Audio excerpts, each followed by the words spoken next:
જય શ્રી કૃષ્ણ મિત્રો બધાને। આજે મારે જવાનું હતું વારે, ત્યાંથી નાઈ ધોઈને નીકળી ગયો વારે જવા માટે। હું વારે પહોંચીને મામલતદાર કચેરીમાં આવી ગયો। સ્વાગત તો કરો હમારા। મામલતદાર કચેરીમાં મોટભાઈ નું રાશન કાર્ડ કઢાવ્યો હતો।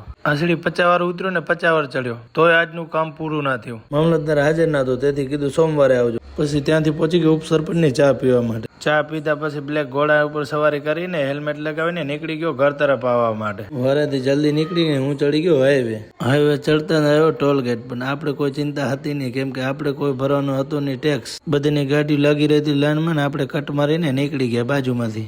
વારેથી હું સાંજે આવી ગયો ઘરે આવીને કપડાં બદલાવીને હું નીકળી ગયો સ્કૂલ જવા માટે। આજે સ્કૂલે આવીને તો રમાડ્યા બાલવાટિકા વાળાને રમત। પછી આવી ગયો બે બહેનો ચેસ રમતી હતી ત્યાં ચેસ શીખવા માટે। અમની જોડેથી થોડી ઘણી ચેસ શીખીને લાગી ગયો ગોવિંદ સાથે ચેસ રમવા માટે। આજને આજ ચેસ શીખ્યો ને 3 વખત તો હરાવી નાખ્યો ગોવિંદ। भाई मारो मुझे मारो नहीं ये मजाक हो रहा है, एक सेकंड यार मजाक। આજનો વ્લોગ અહીં કરું છું પૂર્ણ। વ્લોગ સારો લાગ્યો તો લાઈક અને ફોલો કરવાનું ભૂલાય નહીં।